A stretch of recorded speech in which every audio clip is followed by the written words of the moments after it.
Perdón. Entonces vamos a hacer un repaso así, no sé.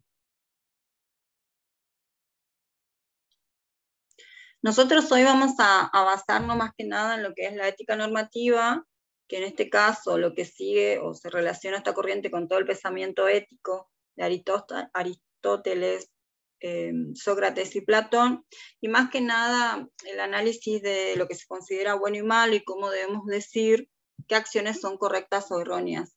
En este caso es un análisis justamente desde lo básico, de lo normativo, desde el origen, por decirlo de alguna manera.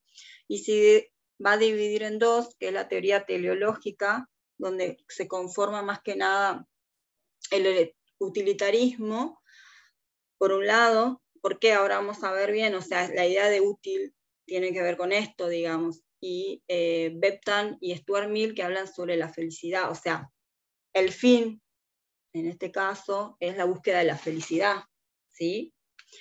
Y por el otro lado tenemos la teoría deontológica, que tenemos a René Descartes y a Kant, que lo que hacen más que nada es profundizar, digamos, o hacen un análisis de lo que tiene que ver los actos en sí y las consecuencias de los mismos actos, o sea, el recorrido es distinto, ¿sí?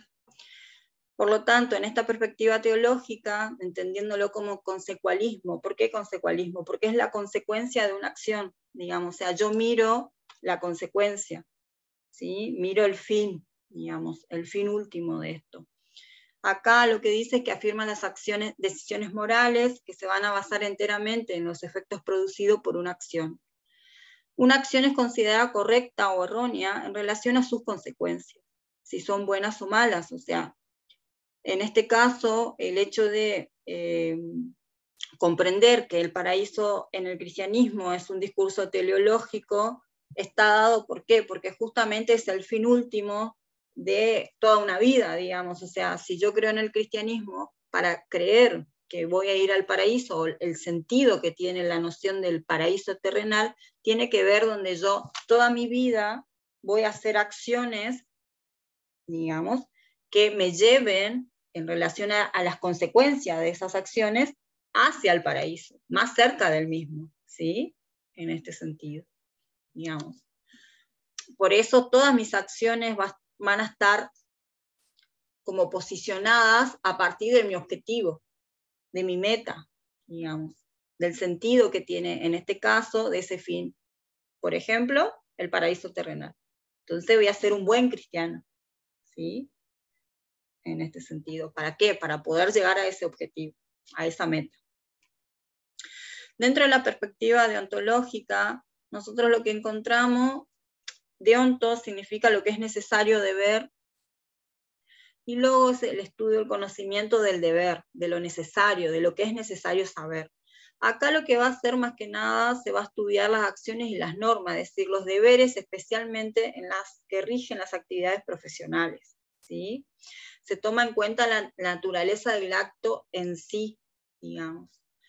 Estas acciones tienen un valor en sí misma, independientemente de la cantidad de bien que pueda producir. O sea, hay un acto en sí, la naturaleza, o en este sentido de mi accionar, de lo que yo estoy haciendo, lo que voy a mirar es, digamos, qué efecto tiene esa acción en sí, en otros, ¿sí?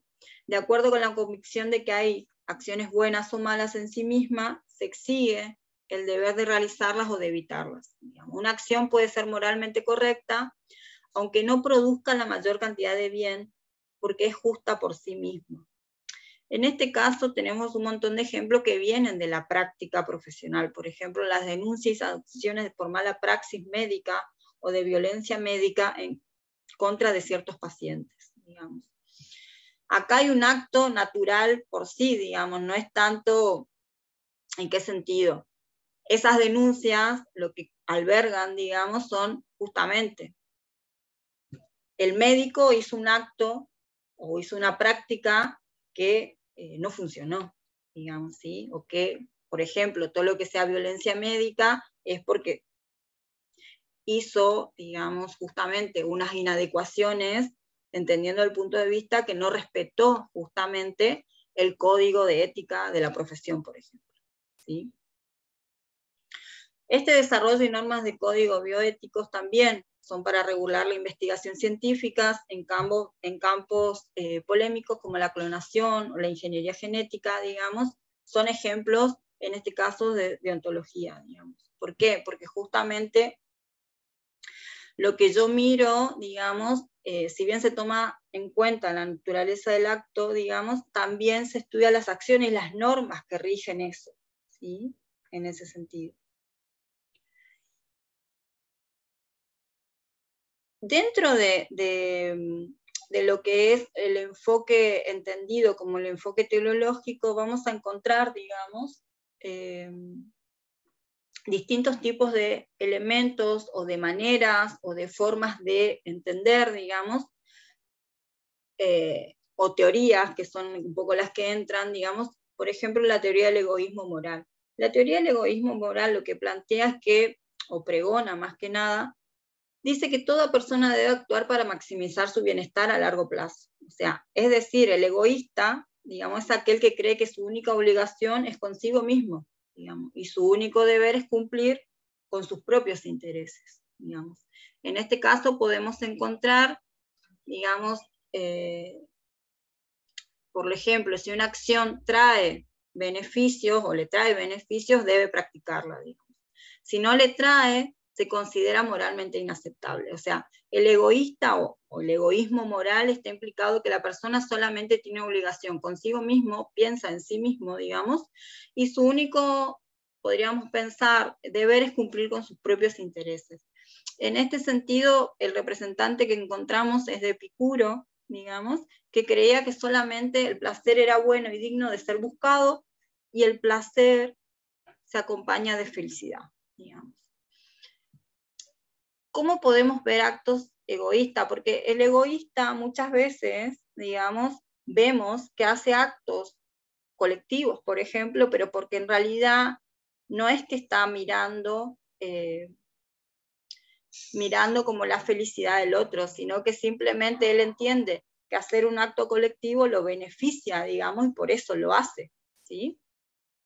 El egoísmo lo que hace es declarar que un ser humano es psicológicamente incapaz de hacer cosas que no promuevan su propio interés. Y las relaciones de comportamientos podrían ser lo que debemos hacer, lo que somos capaces de hacer, digamos, por un lado, todo lo que somos capaces de hacer es favorecer nuestro propio interés, por lo tanto, todo lo que debemos hacer es favorecer nuestro propio interés. Digamos. En este sentido, esa persona egoísta lo que hace, digamos, es justamente mirar su felicidad, digamos, por encima de los demás, ¿sí? Acá yo puse una foto de Santi. ¿Lo conocen? ¿A Santiago? ¿Por qué creen que lo puse acá en el egoísmo?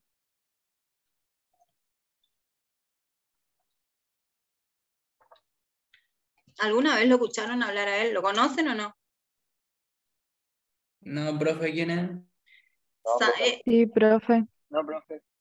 Santi Maratea. Maratea, sí. Es un influencer que él hace o trabaja o estuvo mucho tiempo, es más, él no se describe a sí mismo como, como solidario, porque en realidad él lo que hace son campañas para juntar dinero y ayuda a distintos tipos de personas. Pero en realidad él se ayuda a sí mismo, ayudando a distintos tipos de personas. ¿Se entiende esto? Él siempre lo dice, no lo digo yo. Si ustedes miran algunos de sus reels o algunas de sus historias que tiene guardada, él siempre dice que él no es una persona que hace beneficencia, digamos, sino que en cierto sentido, obviamente que no se llama egoísmo, tampoco, él no se declara como egoísta, digamos, pero los actos que él hace podrían estar, digamos, podríamos pensar y podrían estar enmarcados dentro de esto que se llama egoísmo. ¿Por qué? Porque si bien él hace campañas donde ayuda a otras personas, en realidad él lo hace para ayudarse él. Porque uno de los mayores beneficios que saca él saca beneficio al ayudar a otros. ¿Sí? En este sentido. A ver, nosotros lo que estamos analizando acá, lo digo, digamos, y lo digo en parte porque él declaró varias veces, claramente que no se declara dentro de esta teoría, pero sí, a partir de las acciones que él realiza podemos entender o podemos pensar y podemos relacionarlo dentro de un egoísmo, por ejemplo. ¿Sí? La persona egoísta siempre mira su propio objetivo y siempre mira su propio disfrute, digamos, o sea, el interés es el mismo, ¿sí? O sea, ¿qué hace? Posiblemente trata, digamos, entiende que el beneficio del otro, en realidad ayudando a otros, logra un mayor beneficio para sí. Entonces, por eso lo hace, ¿sí? ¿Por qué lo digo? Porque puede llegar, digamos, en este sentido, nunca llega a ser altruista, digamos, al ser esto de decir, bueno, dejo todo por el otro. Eso no lo va a hacer, porque lo que hace es mirarse a sí mismo, digamos, ¿sí? ¿Cuáles serían las debilidades de este proceder, digamos? No llevar en consideración los efectos de sus acciones en otras personas, digamos. Esta falacia, o hay una falacia de este razonamiento de que todos los hombres sirven a sus propios intereses. ¿Por qué decimos que hay una falacia del razonamiento? Hay algo que no es verdad, digamos. Y porque no todos los hombres sirven a sus propios intereses. Digamos, algunos no lo hacen así, ¿sí? Algunos lo hacen o tienen la creencia, en realidad son mucho más benevolentes y creen otro tipo de cosas. O entienden la felicidad de otra forma, si se quiere. Si el camino de buscar el bienestar, la felicidad, como lo quieran llamar, digamos que son cosas distintas en realidad, porque no son sinónimos. Por otro lado, tiene una contradicción interna que no puede resolver. Por ejemplo, entre un sujeto A y un sujeto B, cuando aparece un conflicto de intereses por cada uno, porque cada uno va a privilegiar su posición personal y debe disuadir al otro para que lo cambie, ¿sí? Esta es una contradicción que aparece y que está, por ejemplo, acá está el aborto o la eutanasia, digamos. ¿En qué sentido? Ambos, digamos, privilegian o ponen o dan sentido, digamos, a su persona, pero también exponen por qué no deberían. Entonces intentan persuadir al otro para que cambie de sentido, ¿sí? Por ejemplo, en todo lo que fue los debates del aborto, digamos, pudimos ver eso también. ¿Qué pasó? ¿Por qué, Marcos? Porque tengo una duda, profesora. Sí. Tipo, yo tenía pensado de que el egoísmo y lo que esté bien, lo que está mal, no, ¿cómo es que se dice? No, que no existe ni bien ni mal, solo está el punto intermedio, porque estaría entre lo que uno cree que está bien, que es justamente a lo que usted se refiere acá con el egoísmo, que es querer el uno propio, y después justamente lo que son, en otras palabras, a ojo externo, de que pueden, Bueno, pero de que lo ahí que está, vean los demás. claro, pero ahí hay una cosa, digamos, que uno sea egoísta no quiere decir que es malo. El bien y el mal son cosas distintas a lo que uno, porque a ver, uno puede buscar su propia felicidad, digamos, y tampoco ser egoísta está mal, ¿sí? No estoy diciendo eso yo. Ser egoísta es una posición que uno toma de decir, bueno, yo, a ver, hay extremos de ser egoísta, por ejemplo, ¿sí? Lo digo así. ¿En qué sentido lo digo? Uno puede decir, esta idea de soy egoísta, pienso solamente en mí, y en este sentido, una cosa es que me lleve a cometer actos que son malos, digamos, ¿sí? Y por el otro lado puedo hacer actos que no son, no, o sea, dentro de lo que uno puede entender esa moralidad o lo que es bueno y malo, por ejemplo, en la mirada que el otro juzga, no son tan malos, por ejemplo, por decirlo de alguna manera, porque benefician a todos, pero también me beneficio yo, digamos. Pero entonces uno vendría a ser egoísta siempre, porque si entonces el egoísmo siempre va a estar por lo que viene a ser el querer de uno propio. ¿Me equivoco? Sí, el egoísta, o sea, la teoría, acá en este caso, esta teoría lo que plantea el egoísmo moral es que la persona, o la que está dentro de esta doctrina, es egoísta siempre. O sea, todos sus actos son pensados para su bien propio, ¿sí?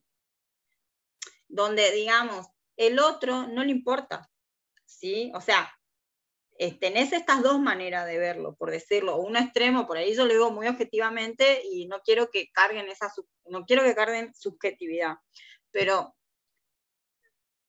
hay personas, digamos, que son egoístas, esta idea de pensar en sí mismo, digamos, que lo llevan posiblemente a cometer ciertos actos que a la vista de la afuera serían actos entendiendo como malos, ¿sí? A ver, el egoísmo puede ser el hecho de que yo digo, bueno, yo quiero hacerme más, quiero tener un buen porvenir, digamos, y por lo tanto voy a ir a robar un banco, digamos. ¿Sí? O sea, para mi felicidad estoy cometiendo un delito, digamos, en el cual perjudico a otras personas. Porque más que quiera, la plata que yo robo al banco pertenece a otras personas también. O sea, ¿sí? Y por el otro lado puedo decir, bueno, yo busco mi felicidad, pero ¿qué pasa? Si yo hago este negocio, por ejemplo, y tengo que... pensemos, por ejemplo, en lo que es, bueno, esa es una estafa. La estafa piramidal, digamos, o lo que podemos ser la venta esta de objetos, si se quiere, en cadena, ¿sí? La persona que ingresa a un sistema de ese tipo piensa en beneficio personal, entonces dice, yo para esto tengo que traer 4 personas que yo conozca, digamos. Pero ¿qué pasa? Las ayudo a esa persona, pero el beneficio más fuerte lo voy a tener yo. ¿Por qué? Porque se me incrementa, digamos, la plata que puedo ganar porque traje 4 personas más. Y porque a la vez esas 4 están trayendo más personas, que es como una cadena donde, o sea, si yo lo veo como más solidario, aunque sería como solidario engañoso, si se quiere, porque el fin último es hacerme yo o tener un buen pasar, o sea, hacerme un colchoncito para tener un buen pasar, serían estos dos caminos. Un camino es el delito, que yo estoy cometiendo un delito, ¿sí? Y el otro es algo que se solapa, pero que no llega a ser un delito. No es mirado como un delito, no sé si me explico. Digamos, porque yo no, a ver, en este caso, por ejemplo, de lo de Santi Maratea, digamos, él ayuda a muchas otras personas, o sea, él abre un sistema de colaboración donde toda la población le colabora con lo que puede y lo que tiene. Él no le pone un arma para que la gente colabore, la gente colabora, ¿sí? Y pone metas, o sea, llegar a esto, llegar a... Cuando él logra su objetivo de poder juntar cierta plata para ciertas campañas, a ver, si bien a él como que obtiene una felicidad a partir de eso, también tiene un rédito, que podría ser económico o lo que sea, porque es como esto, yo después me compro lo que yo quiero con esto que tengo, digamos. Y nadie le dice que eso que está haciendo está mal. ¿Por qué? Porque él ya hizo una campaña que juntó un montón de plata y que ayudó a una persona que tenía problemas serios de salud, por ejemplo. Como que nadie tiene, por decirle, muchas veces se dijo esto, y nadie tiene la moral para decirle a él que por qué está usando esa plata para su propio beneficio, por ejemplo. En realidad lo felicitan y le dejan que utilice cierta cantidad de plata para comprarse lo que quiera, digamos, o para vivir, porque él ya hizo algo mayor, que tiene que ver con la colecta, ¿sí? O sea, el egoísmo no siempre es bueno o es malo, o sea, no tiene esa categoría. La persona egoísta, no porque sea egoísta, vas a ser mala, digamos, ¿sí? Podés ser egoísta buena, digamos, en este sentido. Porque lo bueno y lo malo es un anexo que viene a partir de qué, de justamente lo que nosotros podemos entender como una acción buena o una acción mala, que muchas veces se cruza con esos valores morales que nosotros tenemos de chicos, ¿sí? Porque, por ejemplo, cruzar en rojo, ¿es bueno o malo?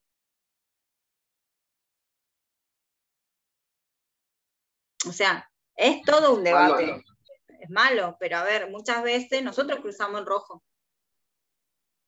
Digamos, y lo hacemos por una causa que para mí es importante, no sé, digamos, lo digo así, como ejemplo...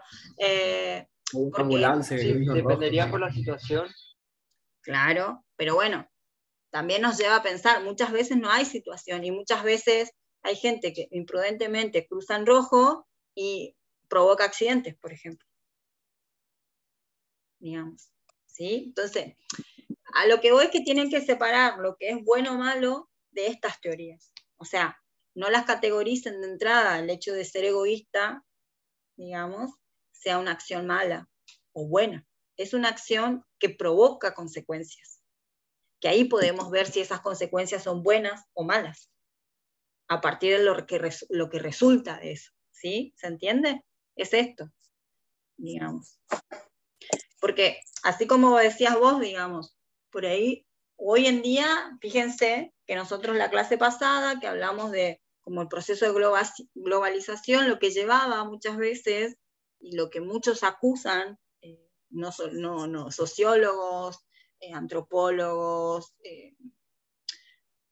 culturistas, o sea, gente que estudia elementos de la cultura, decían esto, de que la persona se está volviendo mucho más individualista. Y en este sentido, muchas veces se entabla esta, o se apoya esta idea de individualismo con la idea de egoísmo. ¿Sí? Digamos. Pero que yo piense en querer mejorar, a ver, no significa, digamos, que voy a ir, perdón la expresión, voy a ir, digamos, acribillando a todo alrededor mío para yo ser la mejor, digamos, ¿sí? Sino que en realidad tiene que ver con un desarrollo personal donde yo busco, digamos, mis propios intereses y busco mi propia felicidad. Muchas veces esos actos que yo hago para llegar a ese camino, a veces provoco algo bueno y a veces provoco algo malo, ¿sí?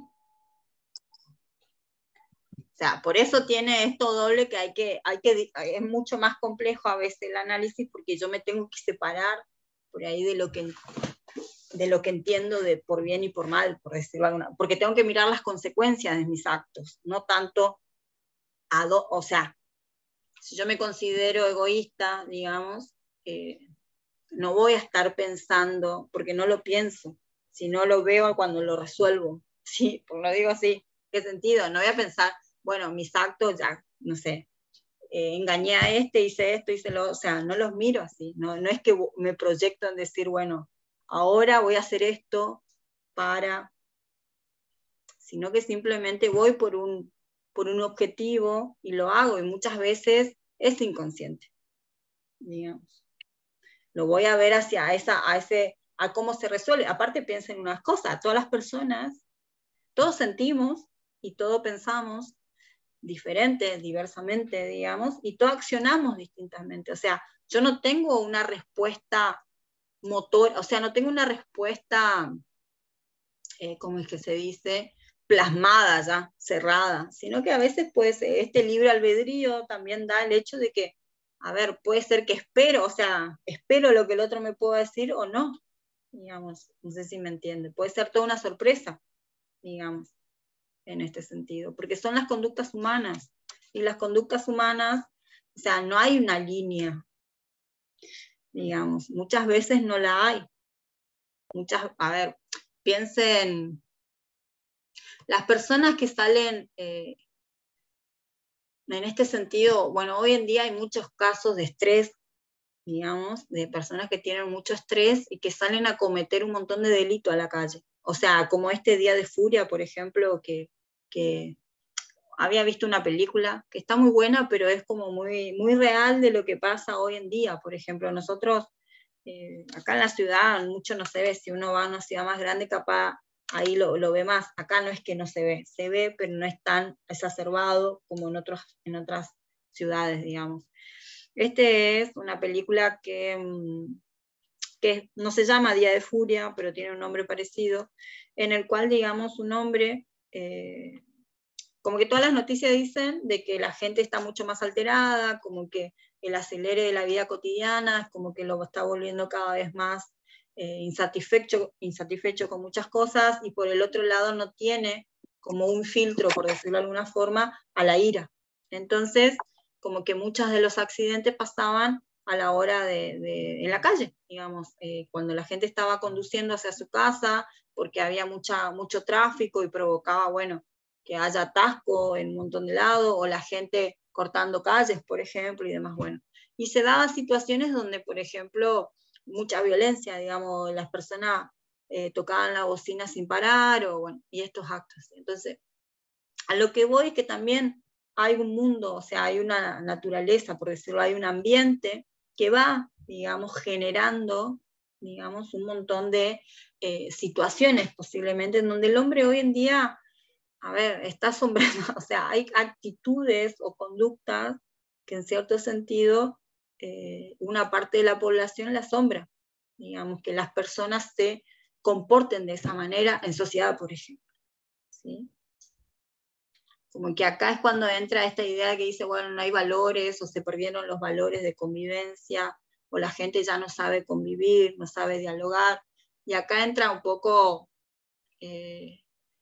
como estos discursos donde por ahí se mira esto de las redes, digamos, el hecho de que los chicos, las personas más jóvenes están todo el día conectados, digamos, que por un lado es bueno, pero por el otro lado no, porque no saben hablar con otros, no saben socializar, no saben relacionarse, digamos.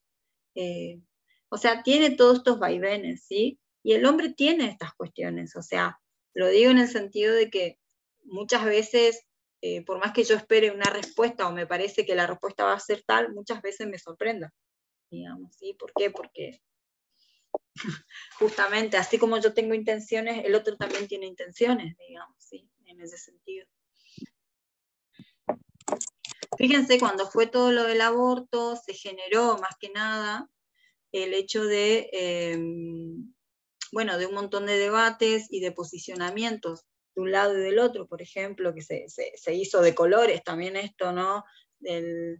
Por ejemplo, los de pañuelo verde y los de pañuelo celeste. Entonces, ¿por qué se posiciona esta idea? ¿Qué pasa acá con esta contradicción interna? Porque en ese poder, en esa lucha de poderes, digamos, como que, a ver, yo les digo, yo estoy a favor del aborto, digamos, pero sí he leído muchas bibliografías, por ejemplo, de tribus nativas del Pacífico, ¿sí? Por ejemplo, de todo lo que es cerca de lo que es Nueva Guinea y demás. Hay un grupo de nativos donde creía, por ejemplo, que una relación sexual no traía, o sea, un bebé no se hacía de una relación sexual, ¿sí? El bebé provenía de los espíritus. O sea, si la mujer soñaba o se le venía en los sueños un espíritu, digamos, y ese espíritu le decía que iba a estar embarazada, ella estaba embarazada, por ejemplo. Y esos son conocimientos muy arraigados dentro de ciertas tribus o de ciertos grupos, en donde muchos antropólogos que trabajaron ahí, o por lo menos uno en particular, no podía creerlo, digamos. O sea, el chabón estaba ahí, era como que no podía. ¿Pero por qué? Había otra historia, digamos, como que ellos decían que la mujer nunca podía ser infiel a su marido. Los hombres de este lugar eran navegantes, ¿sí? Y en este sentido eran pesqueros, otros eran como que siempre estaban en el mar, digamos, y a veces iban por 3 meses, 4 meses, 6 meses, digamos, lo que les diera la partida o lo que tendrían que hacer, digamos, y pasada de cuando volvían la mujer estaba embarazada, por ejemplo, o ya tenía un bebé, digamos. Como eso estaba normado por los espíritus, era como que quedaba. Y también tiene que ver con, o sea, lo traigo a colación porque muchas veces las personas que están criadas de ciertas formas y con ciertos tipos de creencias, digamos, tan arraigadas, muchas veces es muy difícil de disuadir, que es lo que pasa acá, digamos, por ejemplo, ¿sí? En este sentido. Entonces también fue un tema muy, como ejemplo, porque la eutanasia también es un tema muy delicado, en donde tenemos dos confrontaciones, ¿sí? Porque la eutanasia no es, ¿saben lo que es la eutanasia? ¿Sí? ¿O no? Sí. Bueno, para aquellos que no saben, es permitir, digamos, que una persona decida cómo quiere morir, o una persona que esté enferma, terminal, por ejemplo, o con algún tipo de enfermedad, decida cómo quiere morir, digamos, tiene que ver un poco con la asistencia médica, porque hay una asistencia médica para la muerte, digamos. Y hoy en día está habiendo nuevamente debates con respecto a esto, porque es como que, más, el otro día lo escuchaba a un doctor que decía de que si una persona decide cómo quiere vivir, ¿por qué no puede decidir cómo quiere morir? Digamos, y no está, bueno, yo no lo veo errado, digamos, pero también tiene que ver con la experiencia de cada uno, ¿sí? Que lo va llevando un poco a esta forma de pensar. Lo digo así porque, bueno, mi mamá murió hace poco, pero ella llegó a tener Alzheimer y es horrible. O sea, es muy feo ver deteriorada a alguien que conocías toda la vida, digamos, que se deteriore de esa manera y ella ver, porque es eso, ella ver que se está incapacitando de un montón de cosas y que no puede, digamos, porque, bueno, las personas mayores, digamos, el tema de la dignidad, por ejemplo, hay temas que por su propia crianza muchas veces no pueden, no lo pueden lidiar, digamos, ¿sí? Por decirlo de alguna manera. Entonces, por ahí son temas que sí entran en debates muy fuertemente, pero que no es un sentir egoísta, porque cualquiera diría, eso es una mirada muy egoísta la tuya, ¿no? Querer hacerte cargo. Por ejemplo, cuando mi mamá se enfermó, ella misma le dijo al médico que se quería morir. Porque el médico, el neurólogo le dijo, bueno, que esperaba. En ese momento todavía no estaba claramente con la enfermedad en sus picos, por decirlo de alguna manera, pero estaba lúcida, digamos. Y ella lo que le dijo el médico, el neurólogo, bueno, ¿cómo querés que, Nelly, cómo pensás que te puedo ayudar en el transcurso ahora? Yo me quiero morir, le dijo. Y fue clarito, o sea, y él me miró y yo le dije, y sí, es más, ella se estresa porque todos los días abre los ojos y hay sol, digamos, y ella que se quiere morir, digamos, a ella le deprime no morirse, o sea, así estamos en ese sentido. Y por ahí a mí gente que me conocía y no, me decía como que a veces es una posición muy egoísta esa de los hijos, porque es como no lidiar con una persona enferma, y no es eso, digamos. Es darle una oportunidad a una persona de esto, de decidir cómo quiere despedirse, de entender que ella misma también se está perdiendo en esa enfermedad o hay otras enfermedades peores también que esta, y que el tema es eso, el tema creo que, bueno, si uno no pasa por ciertas situaciones posiblemente no las ve, ¿no? Pero hace pensar esto, no todo, muchas veces hay acciones que no es que sean egoístas, digamos. Por ejemplo, yo lo veo así, con respecto a la eutanasia, más que nada. Lo que hace el determinismo rígido tiene que ver, digamos, con que todas las cosas del universo, incluso las acciones y las elecciones humanas, tienen una causa, o sea, hay un antecedente y un efecto que va a depender de las condiciones de aquello. O sea, esta teoría del determinismo rígido es la teoría de la causalidad. O sea, admite que hay un inicio, que hay un antecedente y hay un efecto. O sea, hay una causa y hay un efecto, ¿sí?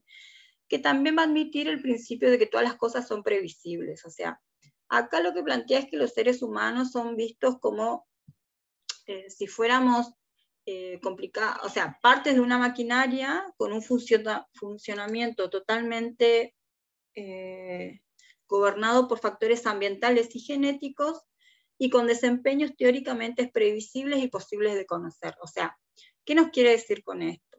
John Locke afirmaba, que es justamente el filósofo de esta corriente inductivista empirista, que como el hombre no es responsable de sus acciones. ¿Por qué no es responsable de sus acciones? Porque él como que viene con algo, ¿sí?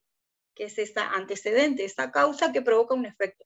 Como que él no tiene la libertad de elección de sus actos. Como que en este caso, ¿por qué? Pues sus decisiones son casualmente determinadas por sus propios antecedentes, lo hereditario, el ambiente y sus circunstancias. Por lo tanto, no es responsable de sus acciones. Digamos. Acá deja este determinismo rígido, es como que deja al hombre no haciéndose cargo, digamos, de sus acciones, sino diciendo, digamos, que el resultado de sus acciones son producto de sus propios antecedentes, cargados, digamos, en esa, porque no tiene libertad de elección, sino que ya viene como determinado, digamos, ¿sí? Estas causas que provocan estos efectos, y en ese sentido, por eso él no puede hacerse cargo de sus acciones.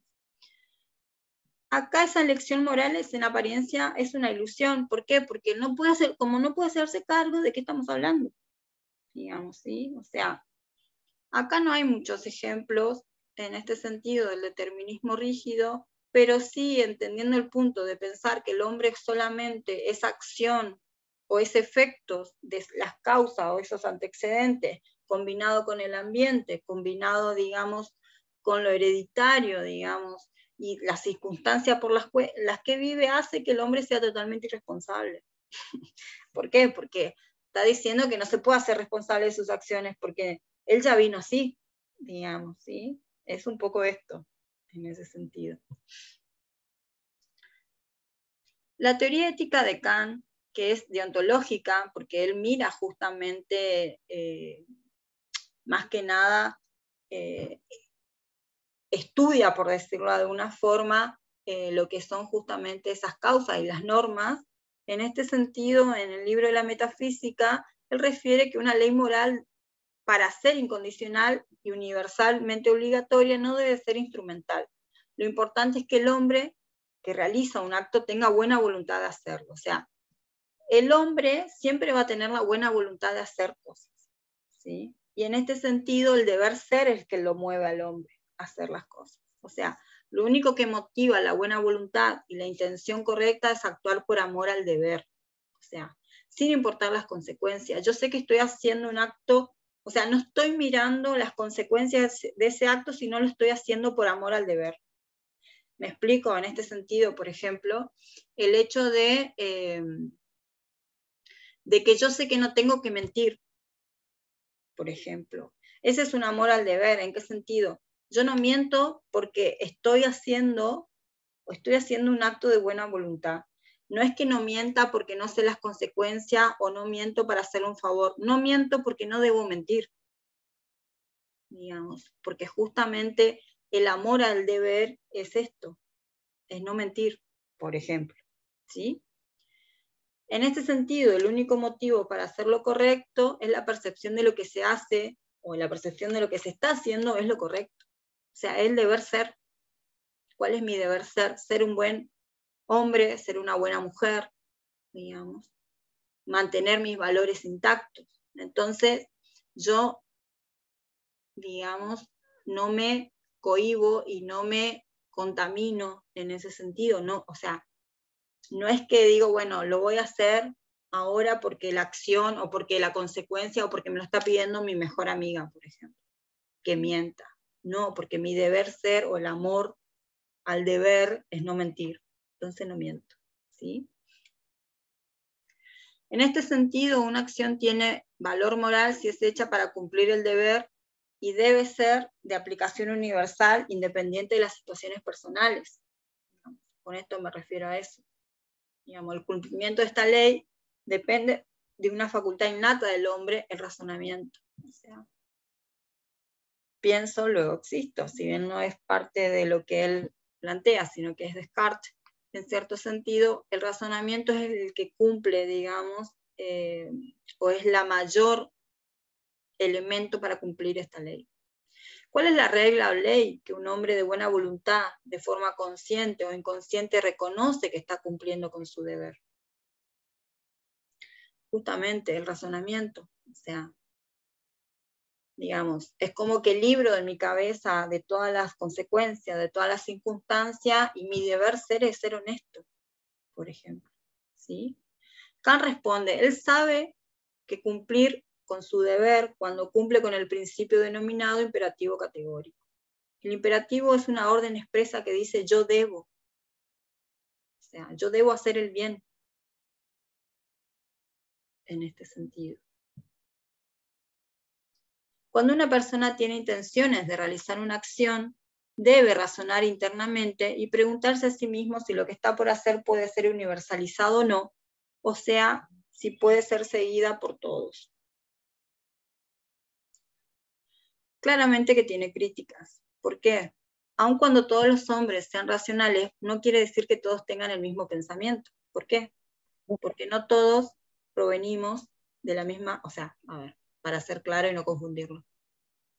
El mundo en el cual nos relacionamos, todos, digamos, nuestro proceso de socialización fue diferente. O sea, fue común, pero fue diferente en algunos aspectos. Esos elementos particulares que cada uno de nosotros tenemos tienen que ver con esto, ¿sí?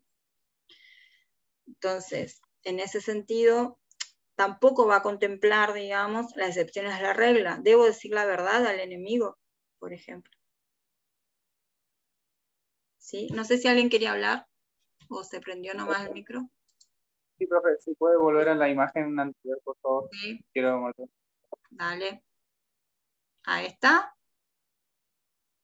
Sí, sí, a esa. Un ratito más, por favor. Sí.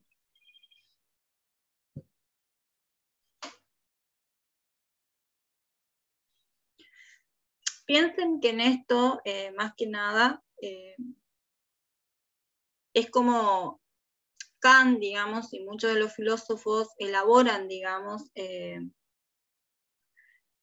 como teorías, y en este caso lo que es el imperativo categórico, con esta idea de lo que lo enuncia a él, digamos. ¿Qué pasa? Estamos hablando, él plantea esta idea de universalidad, cuando quizás en esa época tenía otra connotación, ¿sí?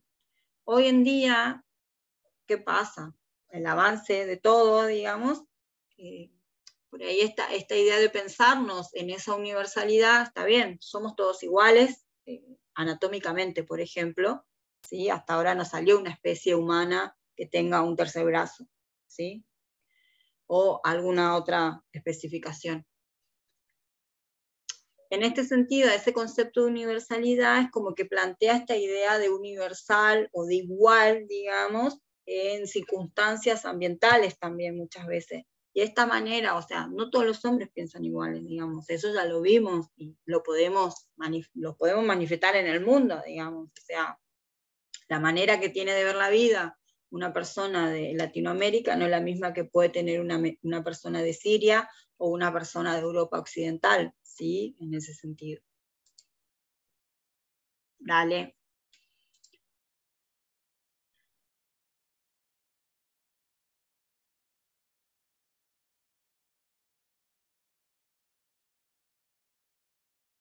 El utilitarismo de Bentham y Stuart Mill, acá las consecuencias totales de una acción son las que determinan su corrección o su error. O sea, ¿qué pasa?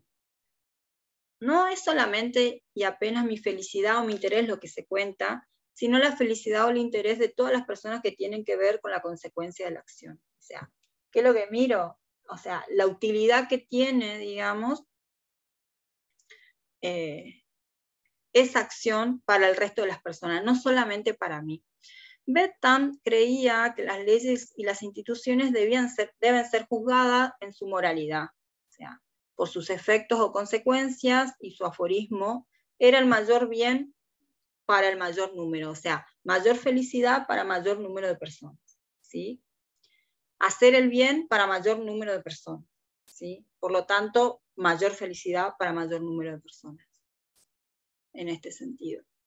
El utilitarismo se va a basar en la idea de las acciones individuales realizadas por individuos, digamos, y su mensaje es muy simple. Cuanto más acciones individuales produzcan la felicidad, mejor será el mundo, ¿sí? Fíjense que tiene algo de egoísmo, porque acá son acciones individuales que buscan, digamos, la felicidad, digamos. Pero en este caso no es, a ver, esas acciones individuales que producen felicidad no es tanto una felicidad individual, sino mirando a una felicidad colectiva, ¿sí? En este sentido, tales acciones necesitan ser voluntarias, pues la idea es que las personas deben ser moralmente responsables y que puedan elegir sus decisiones. En este sentido, esta teoría va a alegar una teoría, un conflicto de interés, cuando mi felicidad entra en conflicto con la felicidad colectiva. Entonces el utilitarismo aconseja la abnegación, hasta el punto de ofrecer la vida misma. ¿Qué significa esto? O sea, cuando mi felicidad entra en conflicto con la felicidad colectiva, lo que yo hago, esa idea de abnegación, tiene que ver con lo que yo renuncio, digamos, y posiblemente me sacrifico por la felicidad de otros. ¿Sí?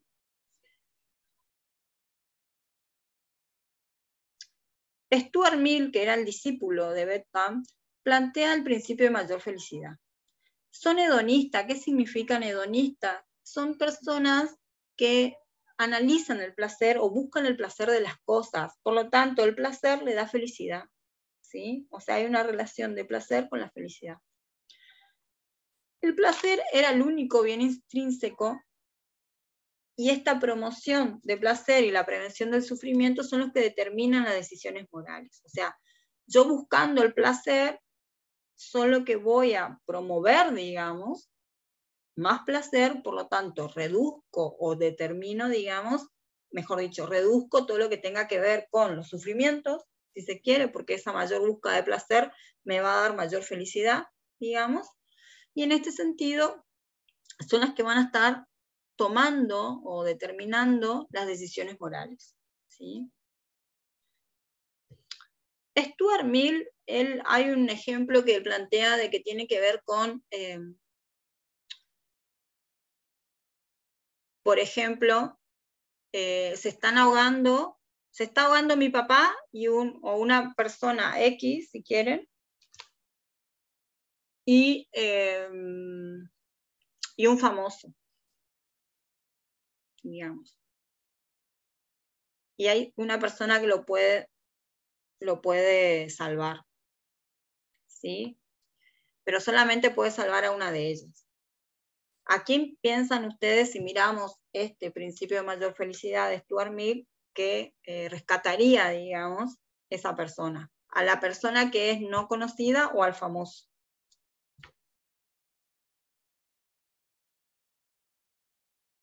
Nunca jugaron a ese juego, ¿verdad? Consecuencia. Bueno, esto es en ese sentido algo así.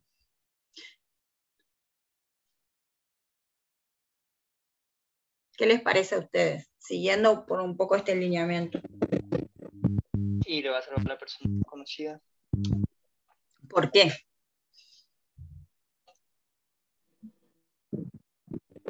No sé. ¿Alguien más que pueda ayudarlo? A ver. ¿Está lloviendo, me parece? Sí.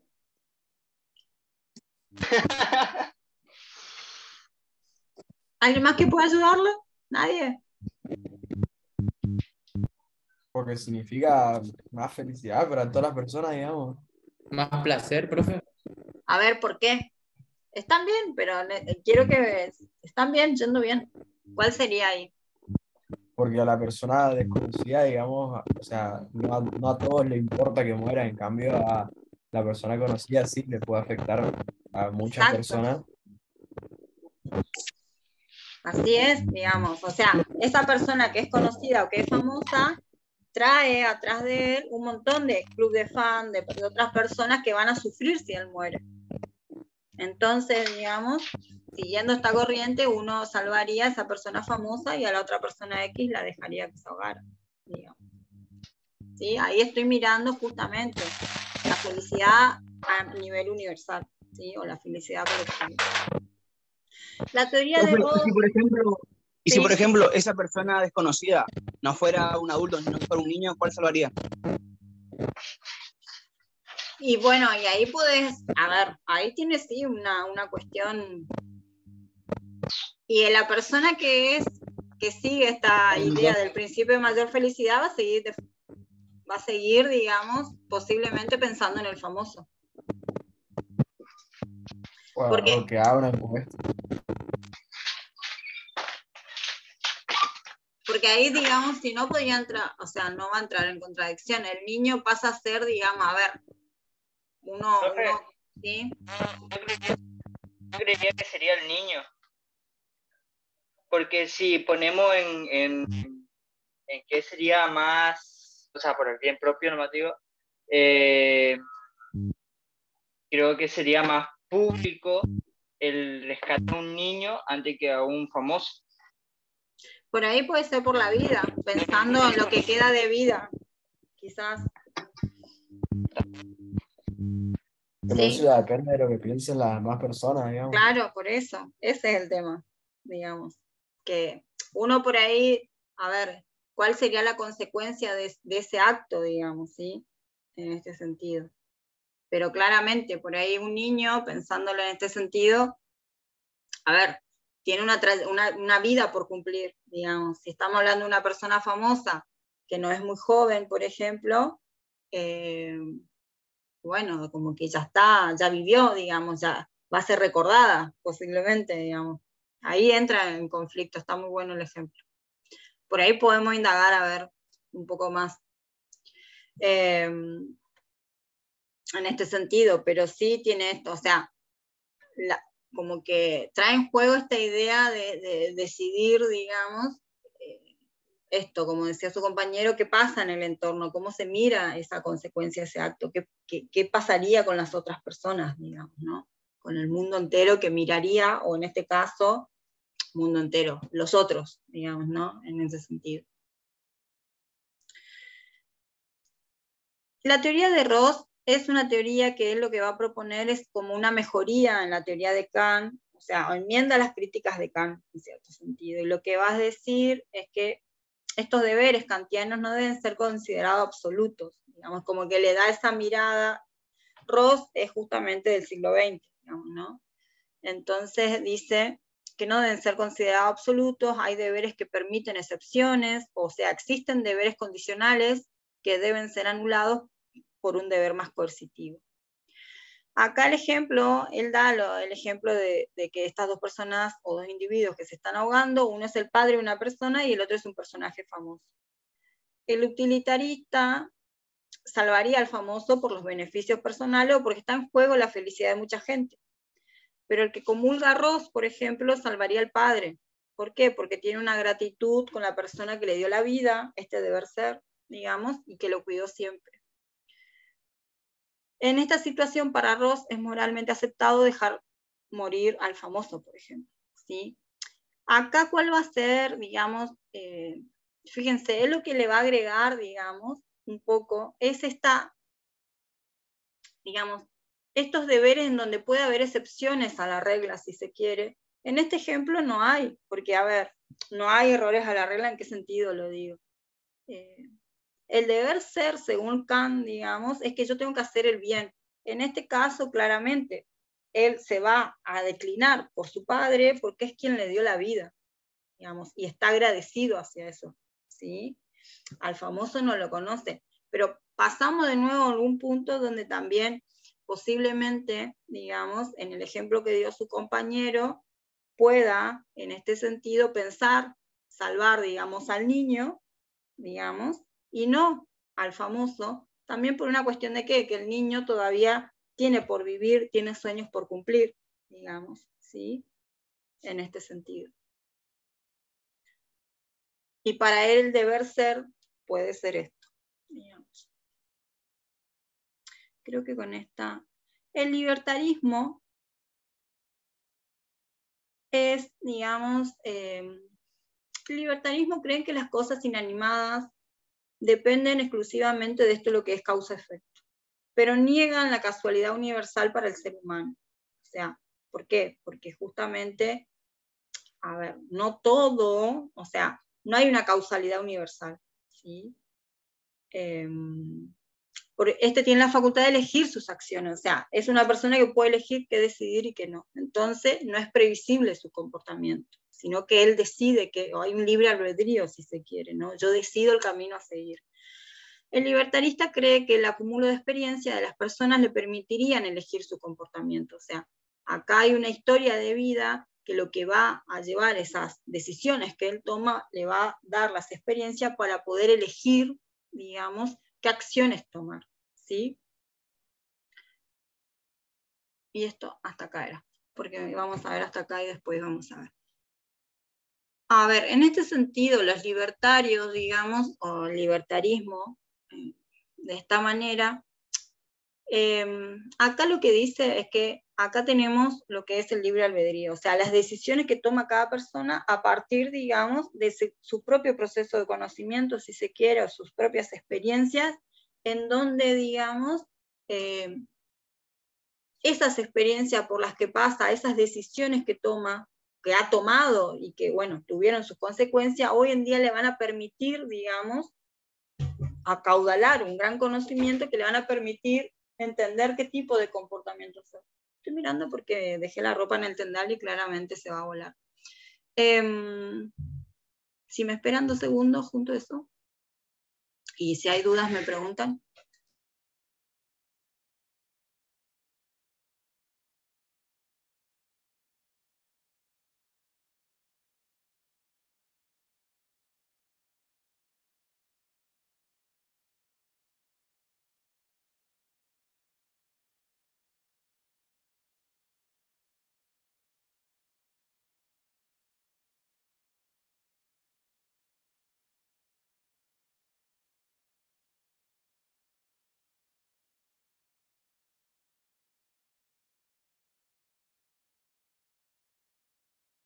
Acá estoy. ¿Tienen alguna duda con esto que vimos hoy? Les voy a pasar unos videos, ¿sí? Seguramente más al... voy a hacer un Word y lo voy a escribir ahí porque si no, no me deja. Un video con todas las... con estos enfoques y estas teorías, digamos, para que lo tengan y lo puedan por ahí comprender mejor, ¿sí?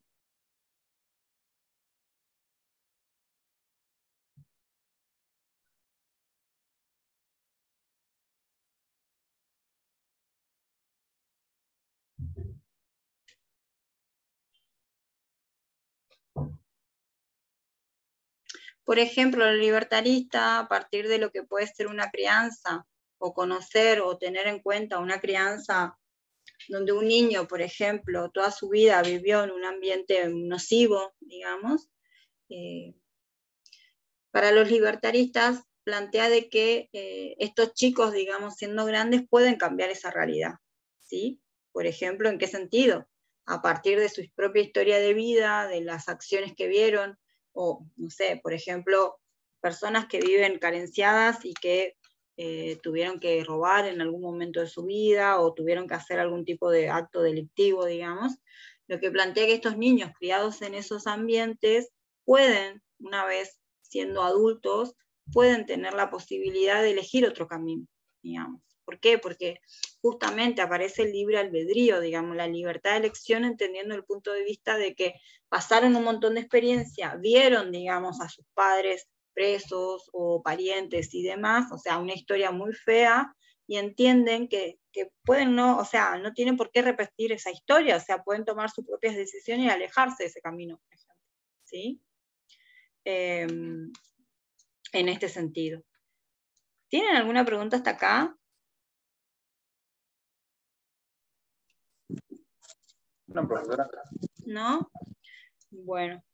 La clase que viene vamos a terminar esta unidad porque es un poquito larga, pero también es muy tediosa y a veces muy engorrosa en cierto sentido. Con respecto a los otros temas, porque ahí estaba viendo, lo que yo no hice fue en el examen, ¿sí? Hablando del tema del examen que hicieron de antropología, fue contestar las preguntas, cuáles podrían ser verdaderas, o sea, contestar la pregunta, ¿por qué no la contesté? Porque ustedes pueden dar su sentir y escribir de distintas maneras. Lo que yo voy a hacer ahora es mirarla si quieren y ponerla, o sea, a ver, podemos hacer una lectura para la clase que viene que es dar respuesta a esas preguntas, digamos, porque por ahí ustedes dirán, bueno, lo que yo puse está bien o está mal, en ese sentido, y entender. Cuando se habla de la taxonomía humana, se habla del lugar que ocupa el hombre dentro del reino animal, ¿sí? Y hay una ubicación que tiene que ver en qué sentido. Tiene que ver con respecto a, bueno, nosotros estamos dentro del reino animal, ¿por qué? Digamos, y dentro de ese reino animal también pertenecemos a los que son los cordados. ¿Por qué somos cordados? Porque tenemos notocorda, que después es el sistema nervioso central, que va a estar, digamos, regido o va a estar cuidado por lo que va a ser la columna vertebral.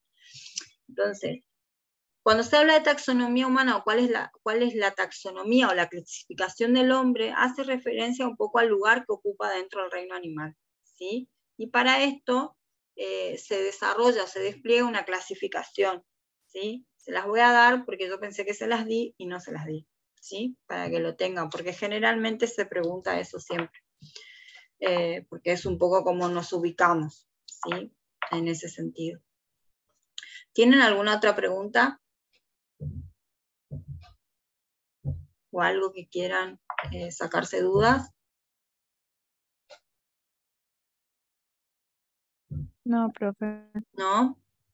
¿Cómo van llevando? Yo sé que esto es medio, o sea, pueden ser sinceros, ya sé que medio que no entienden por qué lo tienen, lo sé, digamos, pero no se preocupen que tiene mucho que ver con lo que hacen, digamos, por ahí lo van a ver un poco a posteriori, digamos, o lo van a entender, digamos, después que pase primero o segundo año de por qué tienen antropología.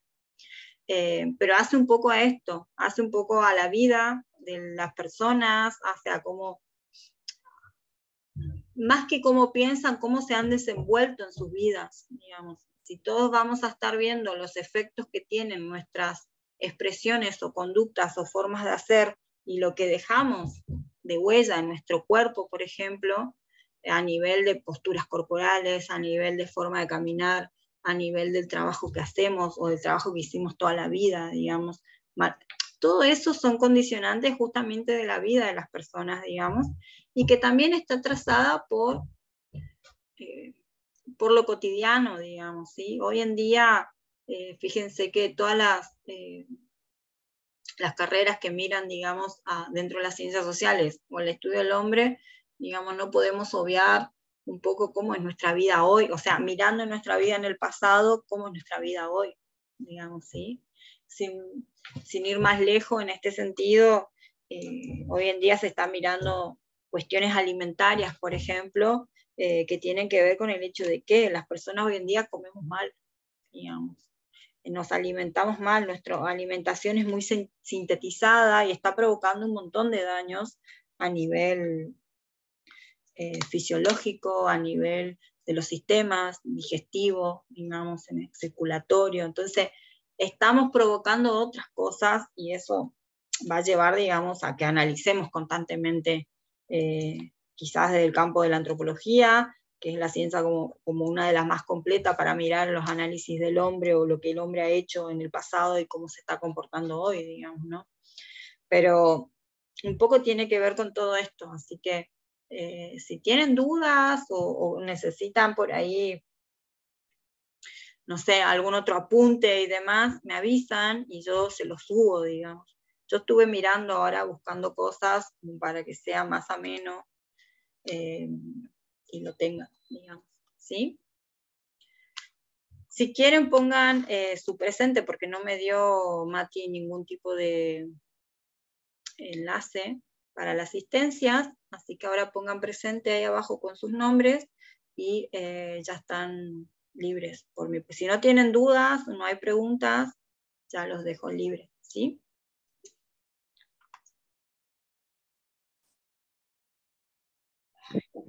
Bueno, profe, nos vemos entonces. Nos vemos, cuídense. Chao, profe. Hasta Bueno, luego. profe, gracias. De nada.